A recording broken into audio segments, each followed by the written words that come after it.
कभी कभी कुछ लोगों को ऐसा लगता है कि उन्होंने अपने जीवन में सब कुछ सही किया है। अपना जीवन जो है बहुत आराम से व्यतीत कर रहे हैं, सात्विक जीवन यापन, लेकिन फिर भी उनके जीवन में समस्याएं आती है। क्या कारण हो सकता है? तो ज्योतिष में भी मैं इसका भी काफ़ी महत्व रहता है। मेरे पास काफ़ी लोग आते हैं और पूछते हैं हमने तो कुछ किया नहीं, लेकिन सब दोष जो है मुझ पे आ रहा है, तो क्या कर रहे हैं। तो आपको मैं एक जो है ज्योतिष की वजह में कुछ नहीं बताऊंगा। आपको मैं एक छोटी सी कहानी बताऊंगा। एक गांव में जो है बहुत ही एक धर्मात्मा व्यक्ति रहते थे। उनके पास जो है वो कह सकते हैं आप जज है। तो वो काफ़ी मतलब सात्विक जीवन यापन करते थे। तो उसी गांव में एक जो है छोटा सा व्यापारी रहता था। वो अपना जो है सोने का व्यापार करता था। जो भी गांव वाले उनके पास जो है सोना ला के देते थे, उनके लिए अंगूठी वगैरह जो भी जो है वो अपने उनके तरीके से जैसे उनको चाहिए होता है गहने, वो बना के दिया करता था। तो उसका काम जो है काफ़ी बढ़िया चल रहा था। गांव वाले जो है सभी जाके उनको दे के आते थे। तो ऐसे देखते देखते कुछ समय में उनके पास जो है गांव वाले जो है बहुत सारा सोना जो है लेके आके उस व्यापारी को देते हैं बनाने के लिए गहने उनके लिए। तो वहाँ पे रात में जो है चौकीदारी करते थे कुछ सिपाही। तो उनमें से एक सिपाही को इसकी भनक पड़ गई जो उसके घर के आसपास चौकीदारी किया करता। तो एक बार उसने सोचा रात के अंधेरे में क्यों ना मैं सारा सोना लूट लूँ, और वो उस व्यापारी के घर में रात के अंधेरे में घुस पड़ता है और उसका वो है बहुत ही बेरहमी से जो उसकी हत्या कर देता है। और सारा सोने का जो बक्सा होता है उसको अपने सर पे लाद के वो जो है बाहर निकलता है अंधेरी में। तो उसके बगल में ही जो एक सज्जन व्यक्ति रहते थे, तो वो देख रहा है कि भाई सिपाही जो है सोने का बक्सा लेके भाग रहा है। तो वो झट से अपने घर से बाहर आता है और उसको धर लेता है और कहता है भाई क्या कर रहा है तू, इसका बक्सा लेके क्यों भाग रहा है। तो सिपाही कहता है अरे चुप कर, इसमें से ज़्यादा सोना मैं तुझे दे दूंगा, मेरी बात मान ले नहीं तो तू पछताएगा। तो बोलता है नहीं मैं तो नहीं मानूंगा। तो लाख समझाए सिपाही, वो तो मान नहीं आया। तो इतने में वो क्या करता है, वो सिपाही वो बक्से को नीचे गिरा देता है और उस सज्जन व्यक्ति को धर लेता है दोनों हाथों से। और फिर वो चिल्लाने लगता है चोर चोर चोर चोर चोर चोर। तो इतने में जो आसपास के जो लोग हैं और बाकी जो सिपाही हैं वो लोग जो है सब उनको धर लेते हैं। तो कहते हैं, तो सिपाही कहता है कि भाई इसने जो है घर के अंदर घुसा और ये जो है उस व्यक्ति का हत्या कर दिया, सोने का जो चीज़ें बनाता है और एक बक्सा लेके भाग रहा था और मैंने इसे पकड़ लिया है। तो ये लोग रंगे हाथे पकड़ लिया है। सभी ये सोचते हैं हाँ बढ़िया, ये तो सिपाही है, इसका तो काम ही ये है कि चोरों को पकड़ लेना। तो ये लोग जो है लेके जाते हैं, कोर्ट में जाता है केस। तो वहाँ पे जज जो है सब सुनते हैं। तो ये व्यक्ति को कहता है, गुहार लगाता है सज्जन व्यक्ति कि मैंने नहीं किया है जज साहब। तो उनको तो सजा दे मिलती है, क्योंकि सभी कहते हैं चश्मदीद गवाह हमने रंगे हाथों इनको पकड़ा है। तो जब वो गुहार लगाता है तो जज को जो है, क्योंकि जैसे मैंने कहा था शुरुआत में, ये व्यक्ति जो है बहुत ही सात्विक व्यक्ति, धर्मपरायण व्यक्ति थे। तो इनको लगता है शायद कहीं पे कुछ गलती हो रहा हो। तो वो कहते हैं ठीक है चलिए, कहाँ पे जो भी लाश है जो उस व्यक्ति का, तो इस सिपाही को और उसको जो जिनका जो है सज्जन व्यक्ति को जिनको पकड़ लिया गया है उनके खून के इल्ज़ाम में, तो उन दोनों को कहा जाता है आप लोग जाइए, पहले लाश को लेकर आइए, फिर हम देखते हैं फिर क्या करें। तो ठीक है। तो जैसे वो जाते हैं तो जज क्या करते हैं, एक व्यक्ति को जो जीवित है तो उनके जाने से पहले कहते हैं कि आप जाइए, उस लाश को हटा के आप स्वयं लेट जाइए और चादर ओढ़ के लेट जाइएगा, ठीक है। और बाकी लोग भी उपस्थित रहेंगे ताकि वो आपका चादर ना हटा पाए। तो ये दोनों व्यक्ति उठा के बोलते हैं ठीक है जाओ, आप लेके जाओ इन दोनों को। तो रास्ते में जब जाते हैं समझते हैं वो तो डेड बॉडी है।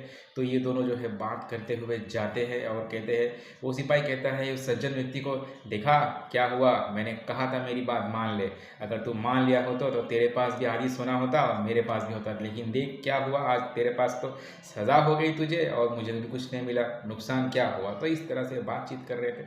वो सज्जन व्यक्ति कह देते, तुम्हें क्या लगता है कि भगवान नहीं है क्या, भगवान है घर में, देर ज़रूर है अंधेर नहीं है, ये तो सभी कहते हैं ना। तो वो सज्जन व्यक्ति भी उस सिपाही को ये चीज़ जो है कहता है। लेकिन जैसे ही जज के पास वो लेके जाते हैं, तो जब वो जो भी उस पकड़ के लेके जा रहे थे वो दो व्यक्ति, जब उनकी बात जो है ये जो जीवित इंसान था जिन्होंने जज ने भेजा था, तो उन्होंने सुन लिया था और वहाँ पे उन्होंने वो सारा जो है बखान उनको बता दिया जज को। तो तब जज को लगा कि हाँ, उनके मन में संदेह उत्पन्न हुआ कि इसने इस सज्जन व्यक्ति ने उस इंसान को नहीं मारा। लेकिन जब ये बात उनके पता चली तब उनको, क्योंकि ये जज साहब ये बहुत ही धर्मात्मा व्यक्ति थे और इन्होंने अपने जीवन में कभी जो है कोई अनिष्टा नहीं की है, तो इनको ये भी लगा कि शायद इस जज ने भी कुछ तो गलती कहीं पे कुछ की है।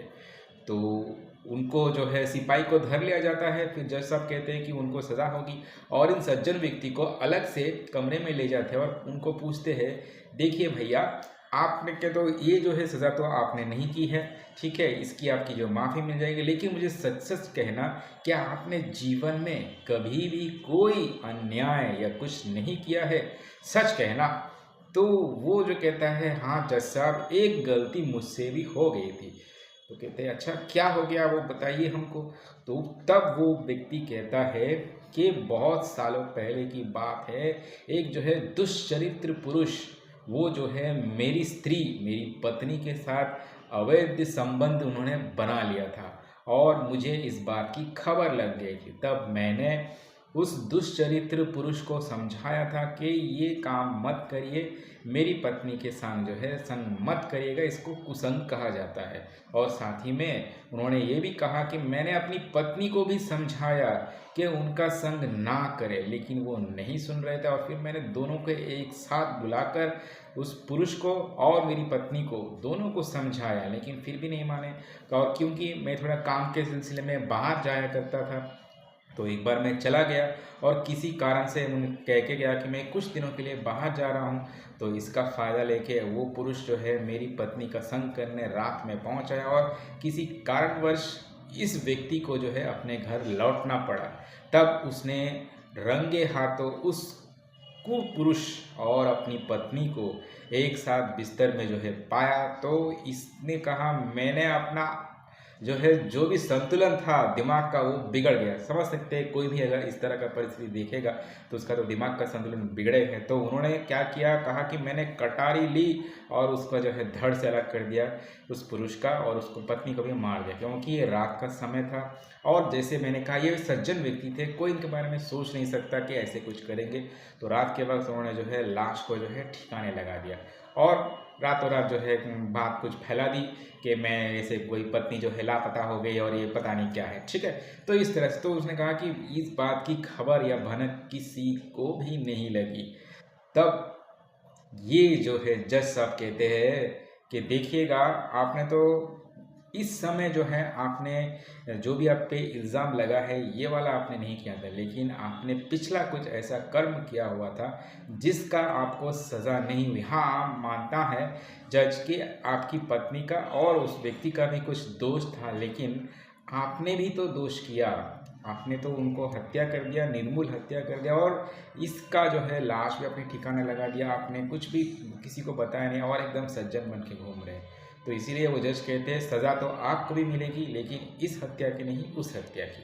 तो कहने का अर्थ ये है इस कहानी से कि हमारे जीवन में जब भी जो भी कुछ चीज़ें घटित होती है, हमने कभी ना कभी किसी न किसी का जो है हानि अवश्य किया होगा, ठीक है। कुछ समय पहले हो सकता है या फिर हमारे पूर्व जन्म में, जिसके कारण जो है इस वक्त जो हमारे जीवन में जो भी अनिश्चितता, मतलब हमने किया नहीं है, वो आरोप या दोष, हमारे साथ धोखाधड़ी या जो भी हो रहा है, ये कारण उसी है। तो इसीलिए कहा जाता है कि हमेशा जो है हमको धर्मपरायण जीवन व्यतीत करना चाहिए। फिर देखिएगा आपके जीवन में समस्याएं कैसी हो सकती है, ठीक है। आशा करता हूँ इस कहानी से और अपने जीवन को कैसे आपको जो है ठीक पथ पे चलित करना है, जिसके कारण सारी जो है ग्रहों की दशा भी जो है इससे जो है ठीक बनती है।